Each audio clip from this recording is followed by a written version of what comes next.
우리 민족이 기독교를 받아들였을 때, 선교사들로부터 기독교를 받아들였을 때의 그때의 상황을 설명할 수 있는 단어를 꼽으라고 한다면 대개의 경우 두 단어를 꼽습니다. 하나는 환난이고 또 하나는 고통입니다. 예를 든다면 우리가 복음을 받아들였을 때 우리 사회의 모습이 일제치하에 있었죠. 그래서 우리 말도 마음대로 할 수 없었고 우리 역사도 마음껏 배울 수 없었던 그 시절에 복음을 받아들였다 이겁니다. 또 다른 표현으로 말한다면 우리 민족이 복음을 받아들였을 때는 전쟁이 이 땅에 많았었던 때이고 또 가난이 굉장히 심하여서 오늘 먹을 거를 걱정해야 되고 내일 자녀를 어떻게 가르쳐야 될 것을 고민하던 그런 시절에 복음을 받아들이게 되어졌고요. 또 대다수의 국민들이 자기 이름을 한글로 쓸 수 없었던 그 시절에 그래서 편지가 오면은 교회에 가서 목사님에게 읽어달라고 해야 되는 그런 시절에 우리가 복음을 받아들였습니다. 그래서 우리 조상들은 늘 마음의 소원이 뭐였냐면 이런 가난과 이런 고통과 이런 무지와 이런 어려움에서부터 하루라도 좀 빨리 벗어나야겠다는 그런 소망이 넘쳐 흐르던 그 시절에 복음을 받아들였어요. 그렇기 때문에 교회에 와서 가장 많이 듣고 가장 핵심적인 키워드로 쓴 단어가 뭐였냐면 이제 신앙의 가치가 구원이었습니다. 구원이 가장 중요한 문제가 되었었고 그보다 더 가치 있는 건 없었습니다. 그래서 설교도 구원 중심의 설교를 하게 되어진 이유가 거기 있고 또 교회에서 쓰는 유명한 구호 있죠. 여러분들 다 들어보셨을 겁니다. 예수 믿고 천국 가라고. 예수 믿고 천국 가라고. 이런 이야기를 목표로 가졌다 이겁니다. 물론 신앙에서 구원은 가장 중요합니다. 말할 것도 없고 핵심 중에 핵심입니다. 그런데 그럼에도 불구하고 구원이 하나님께서 이 땅에 하시고 싶은 이야기의 전부냐라고 물어본다면 그렇지 않습니다. 하나님의 목표는 좀 더 원대하고 좀 더 큽니다. 얼마나 크냐면 하나님의 계획, 하나님의 원대한 목표는 우리의 완전한 회복입니다. 완전하게 회복되어지는 것. 그게 우리 하나님의 원대한 목표입니다. 그렇기 때문에 이 회복을 위해서는 가장 급선무고 가장 우선순위고 가장 필수 조건이 뭐겠어요? 물론 죄에서 꺼내는 거예요. 구원입니다. 말할 것도 없어요. 근데 구원만 있는 게 아니라 이거예요. 꺼낸 다음에는 뭐 하겠어요? 예를 들어서 이렇게 설명드릴까요? 여러분들이 자녀를 낳았어요. 그러면 자녀를 낳으면 그걸로 끝나는 겁니까? 아니죠. 가르쳐야 되잖아요. 학교도 보내야 되고 인간도 가르쳐야 되지 않았습니까? 오래 가르쳐야 된다고요. 그걸 신앙도 마찬가지라 이겁니다. 여러분들이 예수 믿고 나면은 구원받고 나면 그걸로 끝나는 게 아니란 말이에요. 그 뒤에는 믿음이 자라야 되지 않겠어요? 신령해져야 되지 않겠어요? 거룩해져야 되고 그걸 다른 말로 말한다면 성화라 그런다 이겁니다. 성화의 과정을 반드시 거쳐야 되고 그것도 끝나는 것도 아니라고요. 그 다음에는 뭐냐면 영화로워져야 돼요. 하나님 보좌 앞으로 가서 영화로워지는 데까지 이 모든 것이 다 하나님이 우리를 회복하시려고 하는 전 과정이라 이겁니다. 이 전 과정에서 구원은 한 부분이 되는 것이죠.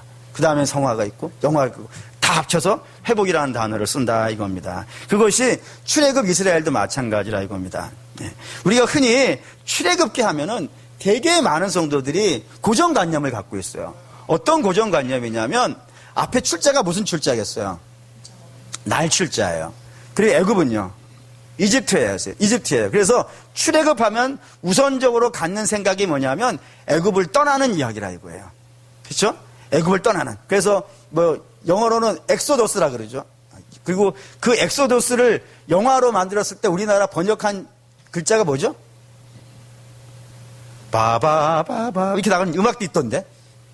영광의 탈출. 1960년에 태어난 영화를 이미 보고 있는 접니다. 영광의 탈출.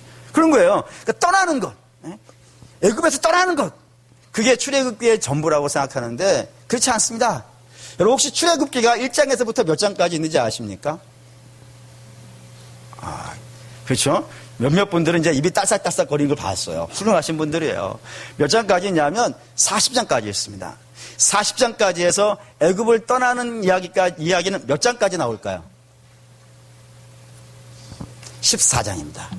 14장이 홍해가 갈라지는 장이에요. 14장까지가 이집트를 떠나는 이야기고 나머지가 있다는 얘기겠죠. 15장부터 40장까지의 이야기가 있어요. 나머지 다른 이야기가 있는 거예요. 그 15장에서부터 40장까지 이야기는 뭘까요? 광야 이야기예요. 광야 이야기. 근데 이 광야 이야기가 출애굽기 15장에서부터 40장까지만 나오는 게 아니라 그 뒤도 나온단 말이에요. 예를 들면 레위기는요. 몇 장까지죠? 27장까지 있어요. 전부 다 광야에서 쓰여진 책이에요. 그리고 민수기도 36장까지가 있는데 36장까지가 전부 다 광야 이야기예요. 그리고 신명기도 34장까지 있는데 이게 전부 다 광야 이야기라 이겁니다.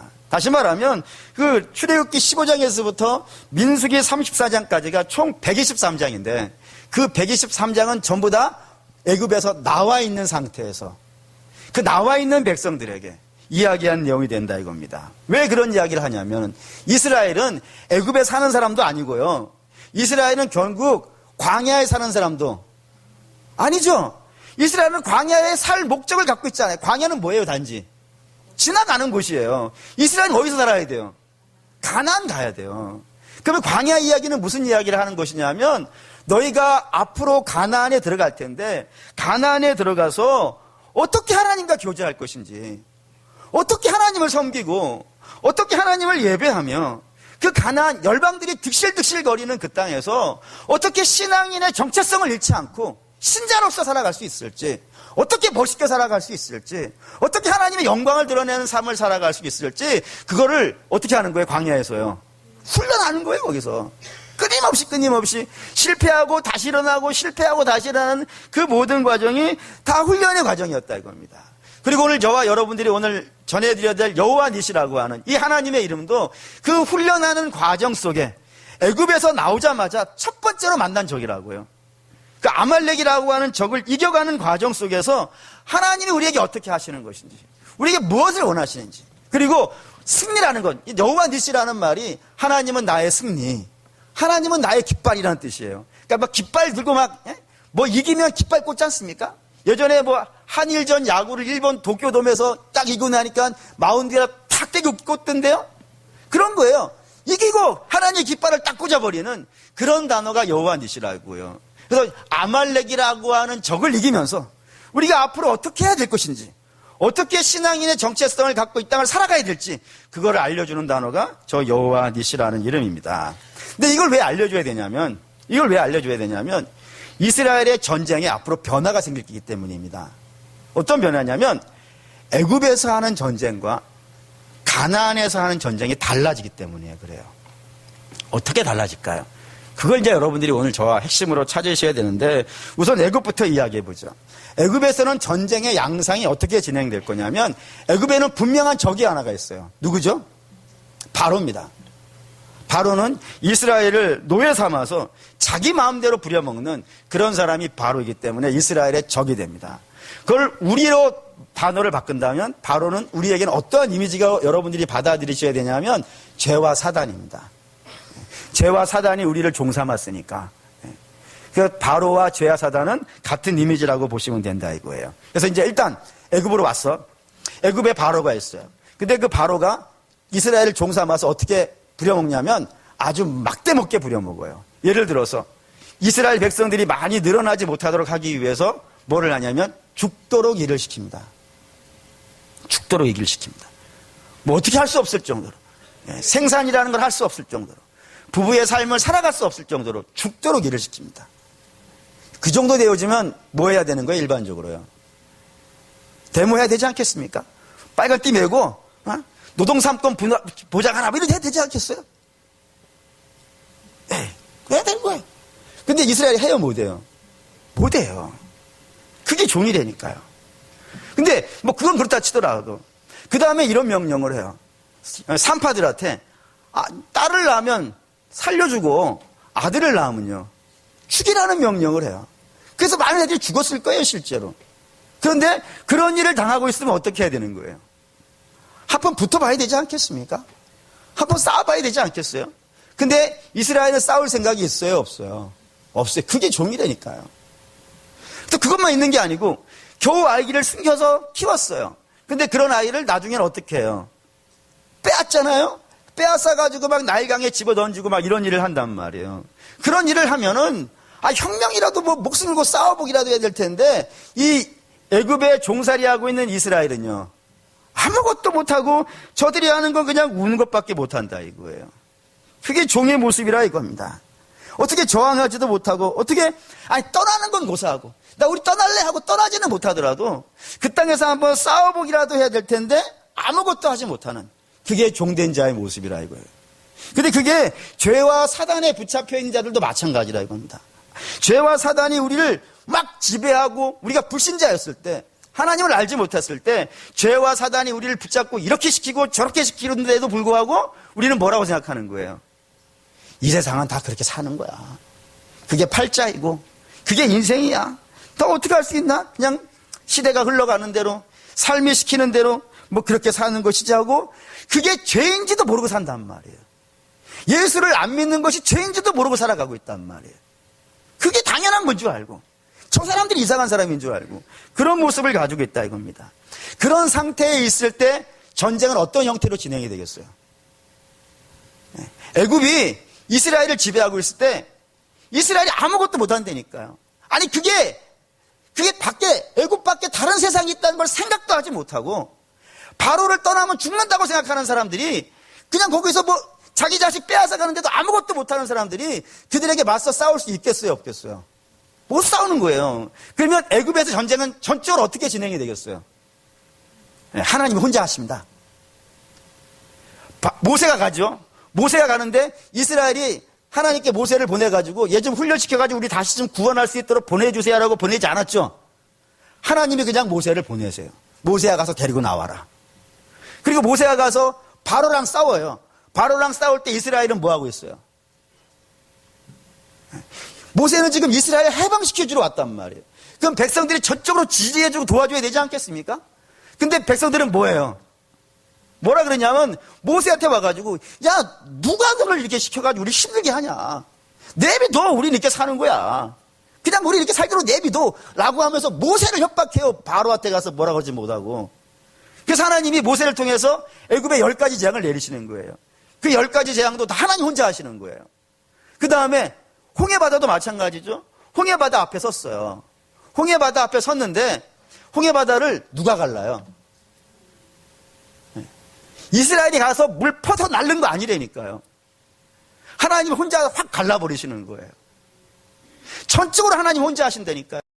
홍해바다 갈라질 때 하나님 이렇게 말씀하세요. 한번 보시죠. 출애굽기 14장 13절 읽겠습니다. 모세가 백성에게 이르되 너희는 두려워하지 말고 가만히 서서 여호와께서 오늘 너희를 위하여 행사하시는 구원을 보라. 너희가 오늘 본 애굽 사람을 영원히 다시 보지 아니하리라. 이렇게 됐어요. 모세가 백성들에게 얘기하는 거예요. 너희는 어떻게 하라고요? 가만히 서서 보기만 하라고. 너 할 게 없는 거예요. 애굽을 나올 때까지는 이스라엘은 아무것도 할 게 없어요. 그냥 하나님이 너희를 어떻게 구원하시는지 가서 서서 가만히 보라. 하나님 오늘 놀라운 일을 행하실 것이다 라고 하면서 이스라엘이 아무것도 하지 못하는 이야기가 기록이 되어져 있단 말입니다. 그러니까 이스라엘이 바로에게서 벗어나는 일은 그들이 아무것도 하지 않습니다. 오직 하나님 혼자서 이 구원의 역사를 다 이루시는 거예요. 근데 이게 우리의 문제도 마찬가지라 이겁니다. 우리의 문제는 무슨 문제예요? 죄의 문제죠. 이 죄의 문제에 우리가 휩싸여 있고 이 죄가 죄인지도 몰라요. 가장 심각한 거는 예수 안 믿는 게 죄예요, 분명히. 맞죠? 근데 우리 예수 안 믿을 때는 예수 안 믿는 게 죄인지 몰라요. 그래, 그런 사람이 무슨 구원을 자기 스스로 만들어낼 수 있겠어요.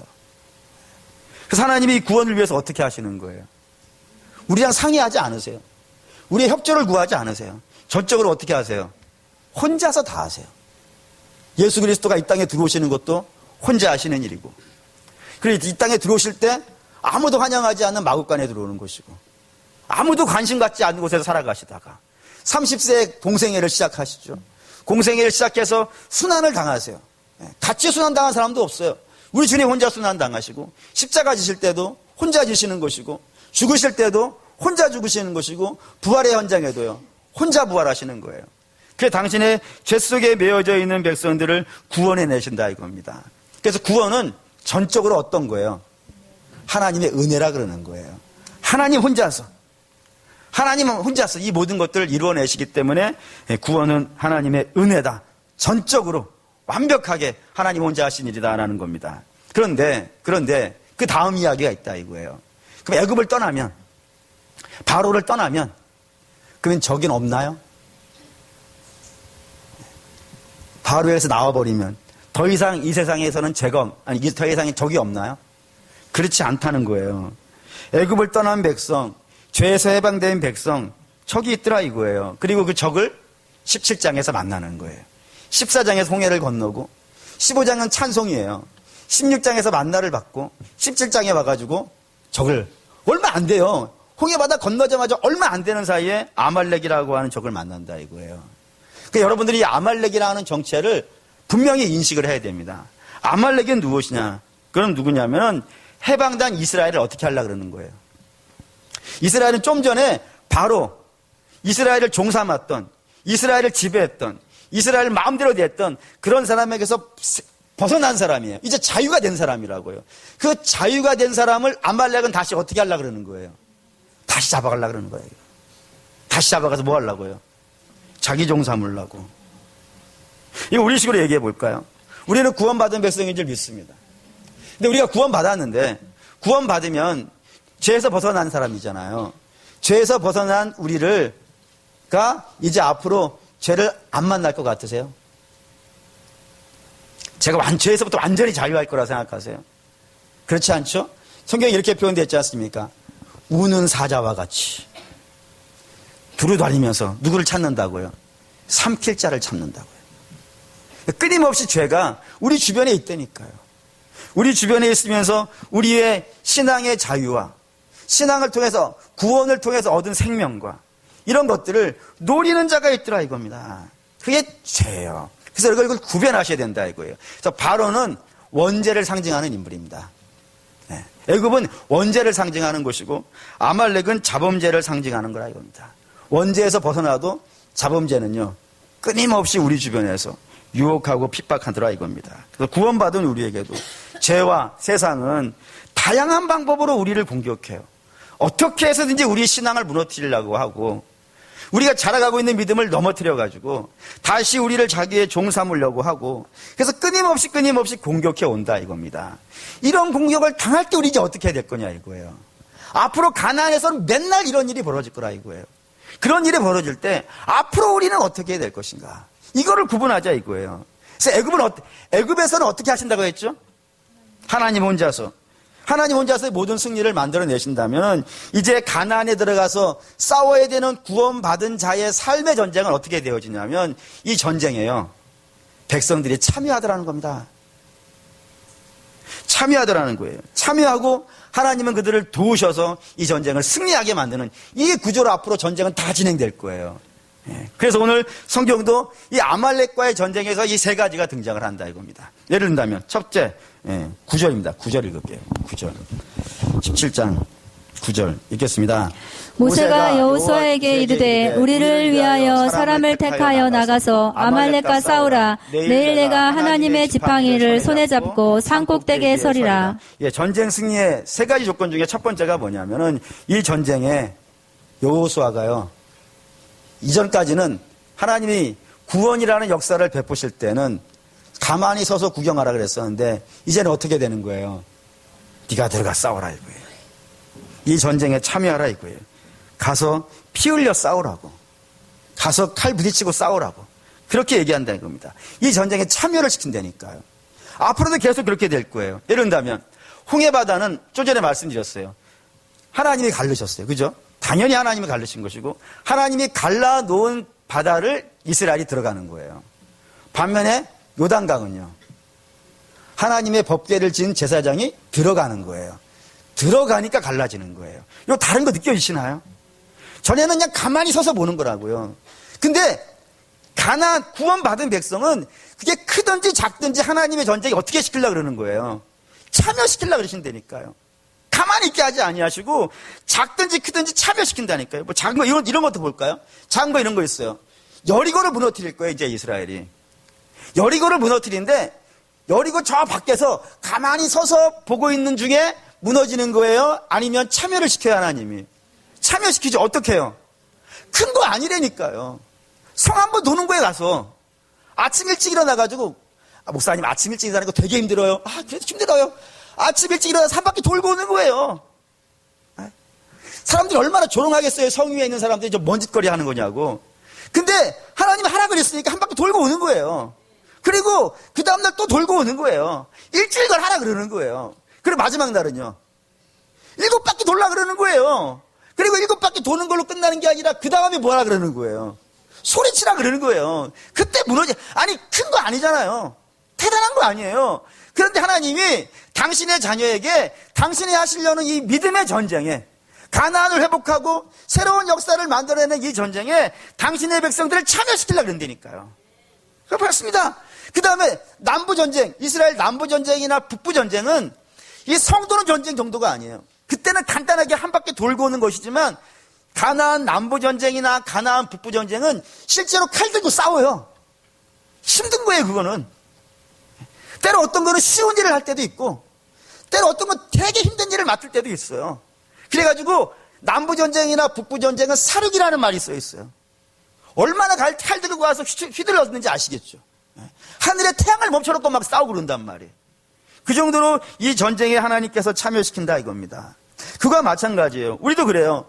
우리가 죄에서부터 원죄에서부터 구원받는 것은 하나님 혼자 다 하시는 일이에요. 근데 구원받은 백성은 이제 죄가 없냔 말이에요. 죄의 유혹이 없냔 말이에요. 끊임없이 그러죠. 저도 많이 들었어요. 교회 다니고 믿음이 이제 나름대로 충만하고 이제 은혜 받았고 구원받았다고 생각하는데 늘 찾아와요. 찾아와서 너도 놀아. 같이 놀자. 같이 산에 가고 같이 하와이 가자. 하와이 가자. 뭐 이렇게 죽으라고 설교 준비하다고 몇 명이나 듣는다고 이렇게 죽으라고 목 대고 설교하느냐. 그냥 대충 해. 얼마나 많이 지금도 찾아와요. 때로는 막 졸리게도 해요. 그쵸. 여러분들이 막 설교하는데 아멘 안 하잖아요. 그러면 마음에 그래요. 다음 주에는 내가 대충 설교하리라. 아니 온다니까요. 수도 없이. 그때 여러분 그거 끌려가면 돼요 안 돼요? 안 되는 거예요. 여러분들을 자꾸 죄가 끌어가려고 그래요. 죄로 끌어가려고 그러는데 나는 몰라. 세상 다 그렇게 사는 거지 뭐. 이 세상 어떻게 정직하게 살아. 어떻게 이 세상을 말씀으로 살아. 그냥 나는 그냥 쓰려고 가. 라면 되겠어요 안 되겠어요? 안 되는 거예요. 예전에 모를 때는 그럴 수 있어요. 예전에 예수를 모를 때는.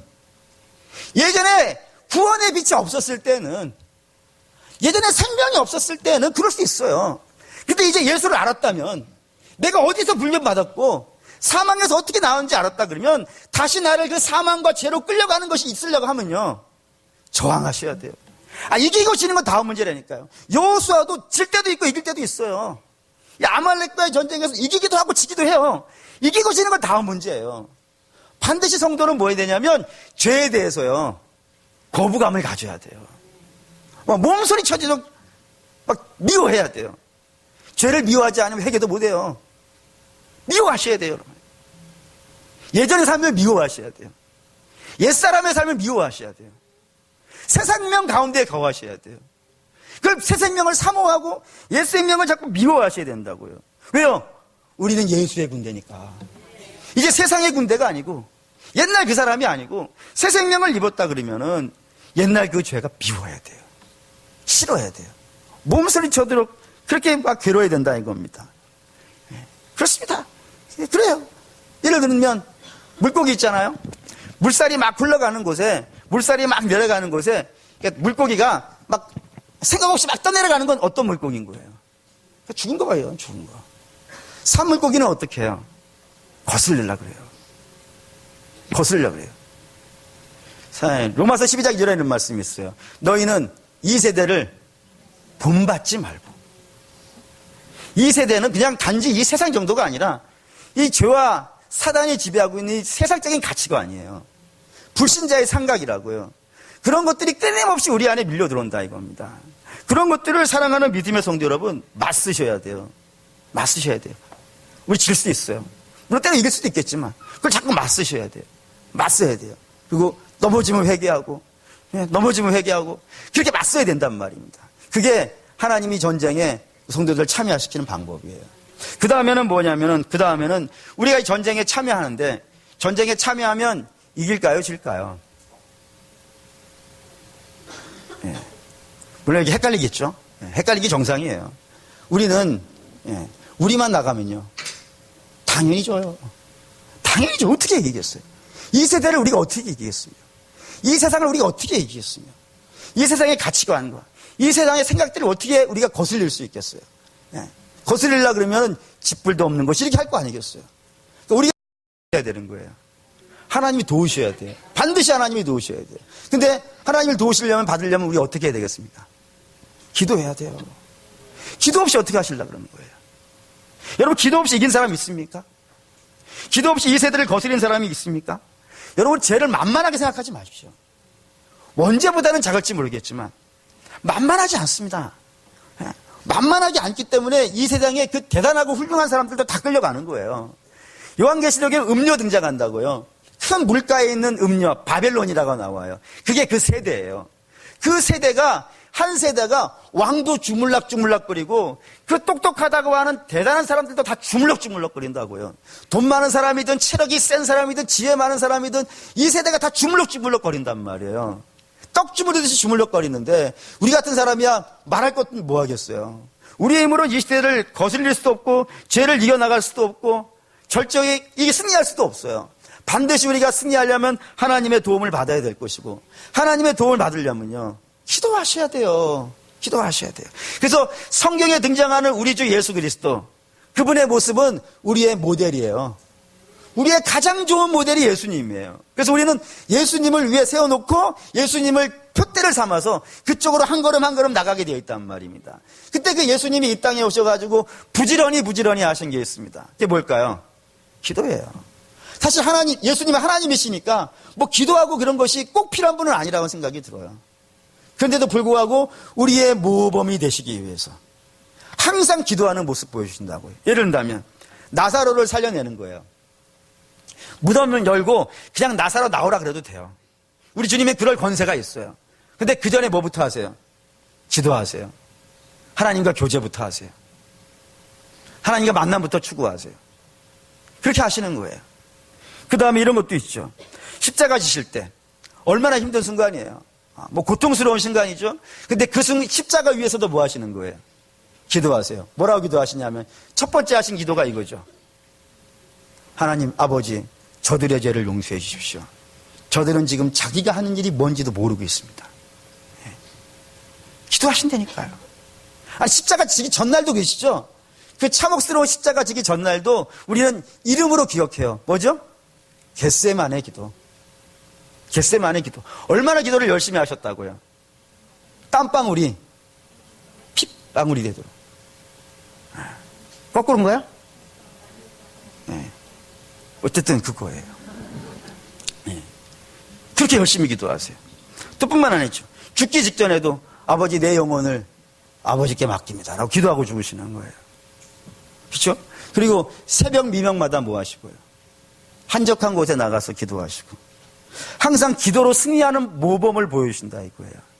성도들에게도 동일한 거예요. 오늘 아말렉과의 전쟁도 그렇지 않습니까?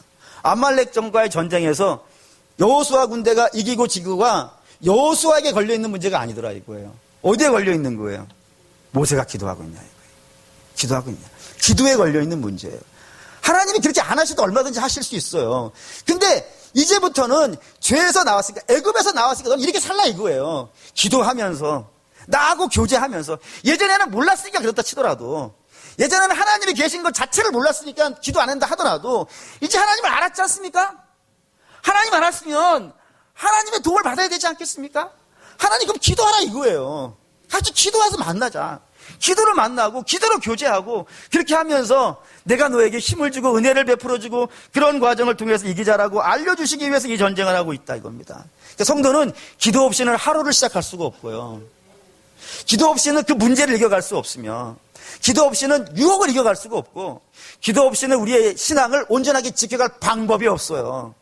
때문에 사랑하는 믿음의 성도 여러분, 우리는 죄에 대해서 싸우셔야 되는데 그 죄에 대해서 싸우실 때 반드시 뭐가 있어야 된다고요?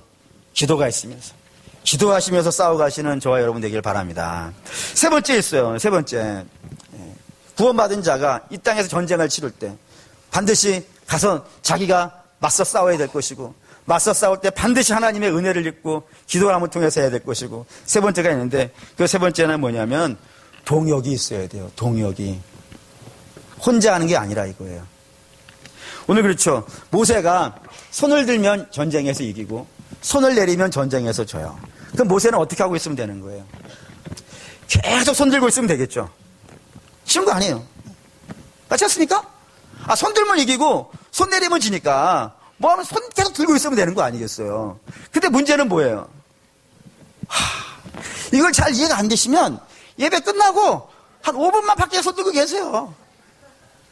모세는 손을 계속해서 들고 있을 수 없는 사람이라 이거예요. 손을 계속해서 들고 있을 수 있는 분은 하나님이 그러시지. 사람은 손을 들을 수 있는 힘이 있지만 시간이 지나고 나면요, 내려야 되는 사람이라고요. 그게 사람이라 이겁니다. 그래서 하루 종일 들고 있을 수가 없어요. 그때 누가 잡아줬다고요? 아론과 홀이 잡았다고. 이게 중요해요. 아론은 아실 것이고, 홀은 누굴까요? 미리암의 남편이에요. 미리암. 그 모세를 바구니 상자에 집어넣어 떠내려 보내고 찾아가가지고 얘가 개엄하고 얘기했던 그 누나 있잖아요. 그게 미리암이고 미리암의 남편이 훌이에요. 근데 이 두 사람, 아론과 훌은 모세의 라이벌이에요. 앞으로도 계속 보실 일이 있을 겁니다. 모세가 문제가 있으면 아론과 미리암이 가서 따져요. 네가 뭔데 이런 식이에요. 왜 그러냐면 그럴 수밖에 없는 상황이에요. 아론은 대제사장. 대제사장은 이스라엘 전체에서요, 한 명밖에 없는 사람이에요. 미리암은 예언자의 상징이에요. 그리고 모세는요, 지도자예요.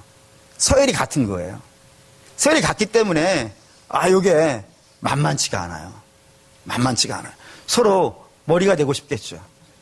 서로 지도자가 되고 싶고 누구나 그런 것 아니겠습니까? 그래서 아주 팽팽한 긴장 관계가 항상 있는 사이가 아론, 모세, 훌이에요. 그런데 이들이 아말렉과의 문제를 만났을 때는요, 손을 잡더라 이거예요. 손을 잡더라 이거예요. 그리고 하나님이 그들이 손을 잡았을 때 전쟁에 이기게 해주시더라는 거예요. 그런 거 보면은 여러분, 우리가 때로 경쟁할 수도 있고요, 때로 라이벌일 수도 있어요. 때로 좀 언성이 높아질 수도 있고, 때로 서로 좀 마음이 상할 때도 있어요. 근데 믿음을 만들어가는 데 있어서는요, 동역하셔야 돼요. 함께 하셔야 돼요. 하나님은 우리가 혼자 있는 걸 원하시지 않아요. 아담이 혼자 있을 때, 아담이 혼자 있는 게 어떠셨다고요? 보시기 안 좋았다고요. 그래서 어떻게 하시는 거예요? 동역자를 세우셨다니까요. 같이 하라고. 여러분, 같이 하는 기쁨을 좀 아셨으면 좋겠어요. 같이 하는 기쁨이 정말로 큰 기쁨입니다. 하나님이 그렇게 하시라는 거예요. 교회로 모이는 거예요. 그래서 신앙 구원은 교회로 구원받는 게 아니에요. 각자가 구원받는 것이지. 각자가 구원받는데 하나님이 교회로 모으신다고요. 그리고 히브리서 10장 24, 25절에 보면 이런 말씀이 있어요. 서로 돌아보아 사랑과 사랑을 격려하라고요. 격려. 왜요? 우리는 지금은 믿음이 되게 좋아요. 제가 볼 때. 여러분, 안 그래 보입니까? 이 빛이 조명빛이라고 생각하지 마세요. 조명 꺼도 빛나요. 대단해요. 그런데 그런 사람이 항상 그럴 수 있냐 이거예요. 제가 지금까지 수많은 사람들을 봤는데 그 믿음이 평생 그렇게 되는 경우를 많지가 않아요. 어떤 때는 좋았다가 어떤 때는 되게 힘들어해요. 그때 어떻게 하라는 거예요, 서로?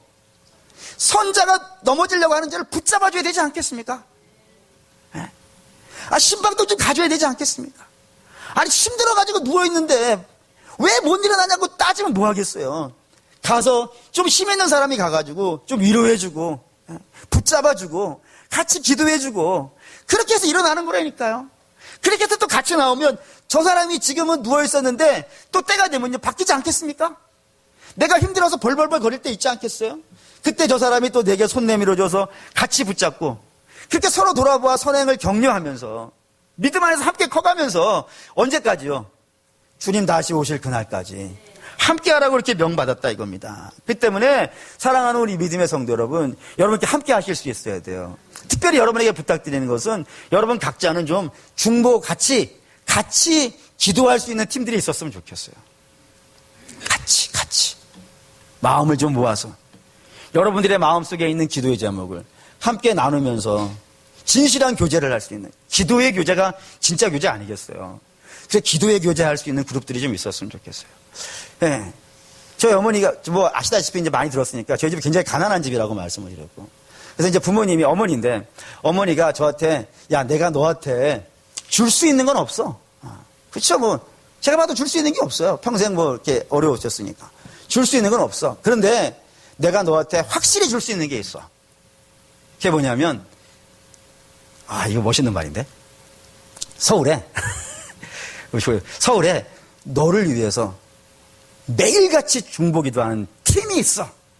그게 내가 너한테 주는 선물이야. 여러분, 그런 선물을 자녀에게 준 적 있습니까? 그래서 저는 제가 제일 부자인 것 같아요.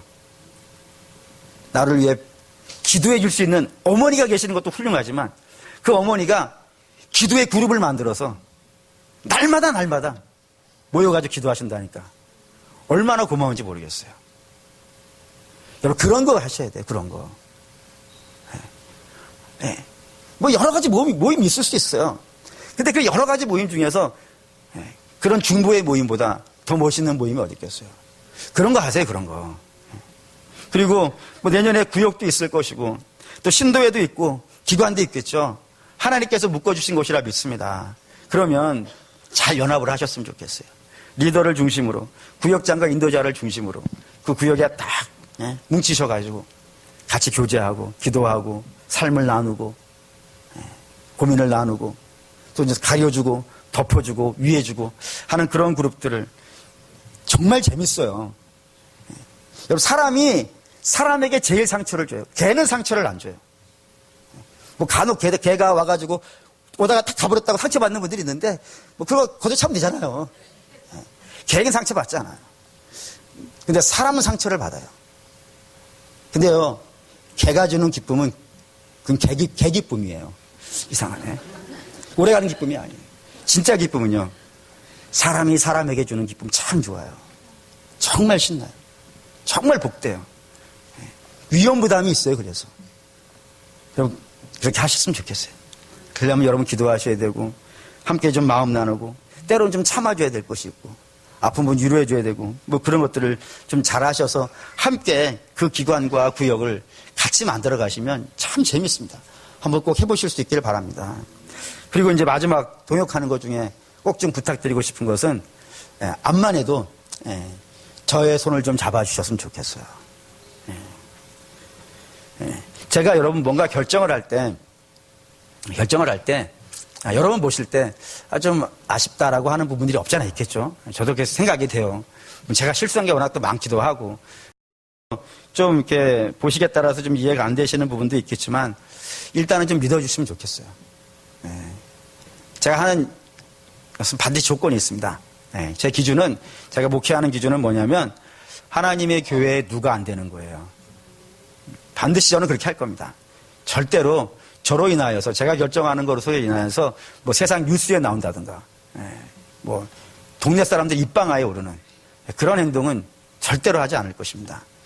근데 그런 건 아니겠지만 때로 실수는 있을 것 같아요. 앞으로도 있을 것 같고 그럴 때라도 좀 이렇게 잡아주셨으면 좋겠어요. 좀 참아주시고 좀 기다려주시고 좀 견뎌주셨으면 좋겠어요. 좀 믿고 따라와 주셨으면 좋겠어요. 반드시 제가 결정을 할 때는 두 가지 기준을 갖고 결정을 합니다. 하나는 많은 분들의 이야기를 들어요. 한 분만 듣는 게 아니고 정말 많은 분들의 이야기를 들어요. 그리고 또 많이 기도도 해요. 그리고 결정하니까 일단은 좀 믿어주시고 일단은 좀 지지해 주셨으면 좋겠습니다. 그렇게 해서 좀 함께 좀 진행을 하면 좋겠다라는 생각이 있습니다. 그래서 말씀을 좀 정리합니다. 가나안 전쟁은 지켜보는 전쟁이 아니라 우리가 참여해야 되는 전쟁이라 말씀을 드렸고요. 그리고 그 전쟁은 우리의 힘으로는 이길 수 없고 반드시 기도가 있어야 된다라고 말씀을 드렸고, 세 번째는 서로 연합해야 이길 수 있다라고 말씀드렸어요. 그래서 앞으로 모든 이스라엘의 전쟁은 출애굽 이후는 다 이렇게 됩니다. 다윗의 전쟁이든 솔로몬의 전쟁이든 아사왕이든 여호사밧이든 히스기야든 요시야든 다 이 기준을 따라갑니다. 그리고 바울도 그렇습니다. 바울도 선교하기 위해서 어떻게 하는 거예요? 몸으로 참여합니다. 그리고 가서 기도합니다. 그리고 그 그에게는 디모데나 실로나 실라나 디도나 이런 믿음의 동역자들이 있습니다. 그들과 함께합니다. 그게 성도가 이 땅을 구원받은 성도들이 살아가는 방식이고 이것이 성도의 멋입니다. 하나님은 성도가 이런 모습으로 죄에 대해서 거부하고 그리고 기도하고 동역하면서 이 땅에서 살아가는 것을 기뻐하시고 그런 사람들에게 하나님이 승리의 기쁨을 맛보게 해주신다. 그게 여호와니십니다. 그런 기쁨이 사랑하는 저와 여러분들에게 항상 넘치시기를 주의 이름으로 축원합니다. 아멘. 결단하겠습니다.